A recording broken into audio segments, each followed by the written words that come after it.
Hi, it's Luch. I hope you're well and hope you've had a great festive period and some much needed time off. Getting lots and lots of questions about the new Area Nano book test, so I thought instead of replying to each and every one of you, to film a very quick video just to give you a sneaky preview and answer some of your questions. So Area Nano is now out. There are two versions at launch. There is the single edition, which looks like this. You get one book and the cover is the generic Homemade Problems variant, designed by Phil Smith of Sushi Design. He also helped design the packaging, and he helped design the second book cover, which you get with the limited edition set, which looks like this. There's only 250 of these, so these are vastly going out quickly. And as you can see, you get two different books covers. The contents are the same, it's just the covers that look different. This is the standard one, and this is more of a chick lit kind of book that you would expect in any of the popular bookstores at the moment.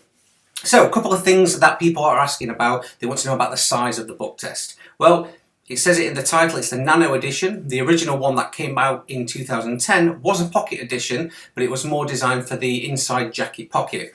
This one completely throws all the preconceptions of any book test out of the way, and this is perfect for your shirt pocket, trouser pocket, or any pocket really. It's 70mm by 100mm, so you can see it really is small.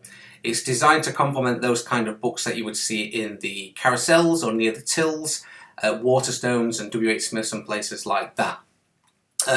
One of the other questions that people are asking is about the font size, because they have concerns, and rightly so, that with it being a small book, the fonts might be too small to read and people would struggle.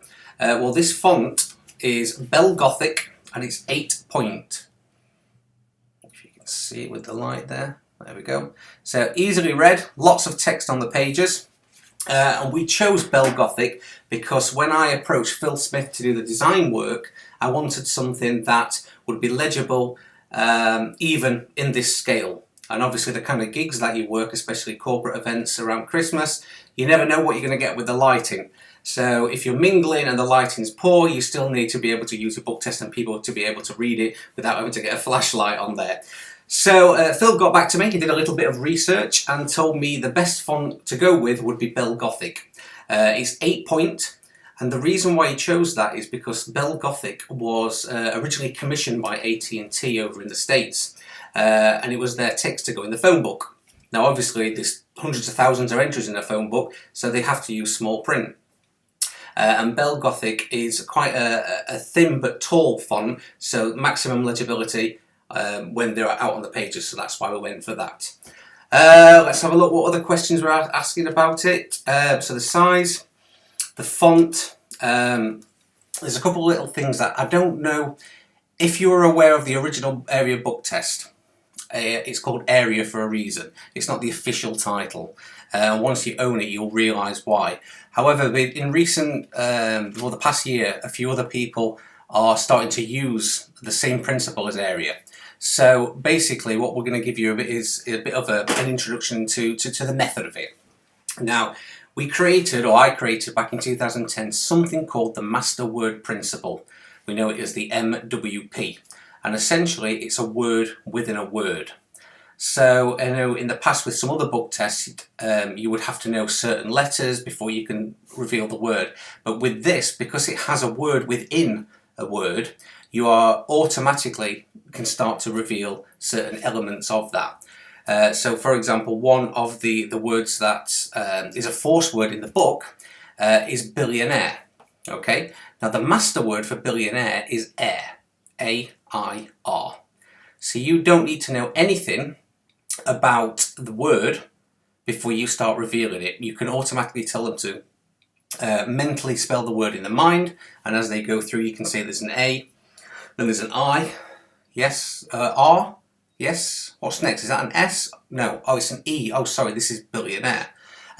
So you're already inside your participant's mind 3 times before you need to find out a piece of information, and then you can finish with successfully completing your piece of mind reading and tell them what word they're thinking of. Now, if you look at the book, we have if we can see, a split line. It's not really showing up on camera. Let's turn it a bit. There. You see the split line on the book? Right there. Basically, that's a full page that's blank, and that shows you where the first story ends and the second story begins.